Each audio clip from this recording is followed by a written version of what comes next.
Here is what a lot of people don't understand.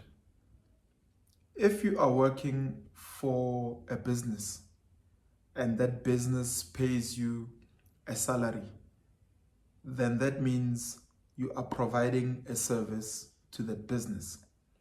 And if you are providing a service to anyone, including a business, you yourself are in business, and you need to start treating yourself exactly like that. And you need to start thinking of yourself as somebody who's providing a service, somebody who has a client or a customer. And who's that client or customer? Your employer is your client and is your customer, because that is the person or that is the company that has given you a mandate to serve their own clients. Be it you are a person who answers the phone or greets people as they arrive at reception, or makes coffee for guests, or cleans the office or the toilets, or even deals directly with high-value customers within the business.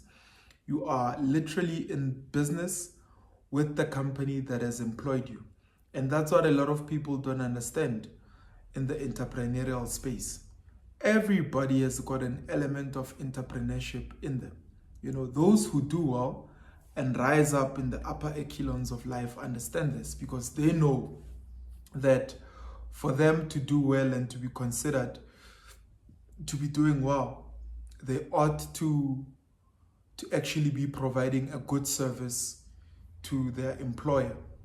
And from there, you can think of ways, if you're one of those who see it from that perspective, you can start thinking of ways in which you can serve more people other than just your employer. So for instance, if your employer is your first customer, you're providing value to your employer, you're arriving on time, you're delivering on all the work, you understand the business of your employer in and out.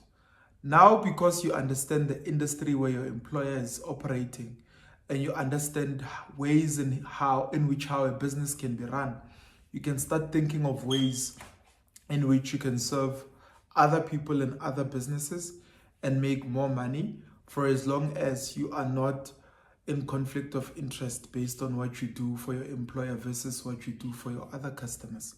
And that's what a lot of people don't understand. That's why you need to take care of where you are, the job where you are currently working.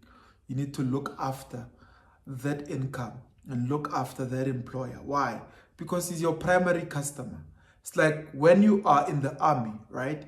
They talk about a base, an army base. Before an army goes out to capture the base of the other army or the enemy, they have to make sure that they first secure the base where they are. So they don't neglect the base and go out to capture bases in enemy territory, because they understand that if they leave their base unattended, it can be destroyed by the enemy. So it's the same thing. You could be your worst enemy in your job right now because you don't see it as a place where you should be looking after that base, that employer, that person who pays you a salary. Now, let me tell you something. Anyone who gives you any money, any month, every month or every day deserves your attention. If 80% of your money comes from that employer, he needs to be given the attention that he deserves. Now, you are even worse if 100% of your income comes from that employer. That's why you need to start applying your thinking and saying, how do I serve that person? How do I serve that company? How do I make it easy for them to give me a raise? How do I make it easy for me to be indispensable in that company? When they think of firing people or retrenching people, let me be the last person they think about because of the value that I provide to the business. And that's how you grow as an entrepreneur. That's how you grow as an individual. That's how you get to understand how a business is run, so that later when you run your own business, you are able to apply some of these things that I'm talking about right now. Now, if you're wondering who I am, my name is Witness Mtaka. I'm a businessman based in Johannesburg. I'm also the author of this book, It's More Than Just Money, a guide to escaping the rat race and building generational wealth. Now, I'm not just focused on property and property investing, which is my background. I'm also focused in helping people change their mindset about how they think about wealth, change their minds about how they do things, specifically when it comes to the workplace. We need to put ourselves in a position where we are constantly adding value. That's very important. Now, if you watched this and you like it, please click on the subscribe button, click on the notifications bell. I'll drop a video like this every day for the next probably 55 days. I made a commitment to myself that for 60 days, I'm going to drop videos on YouTube. And you promise me, make a promise to me right now, even if it's through the comments or in your heart, that if I give you value, you will share my videos, you will share the links to my videos.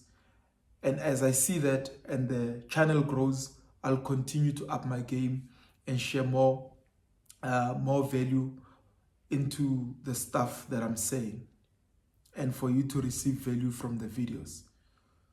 All right? Let me know where you're watching from. Let me know what your thoughts are.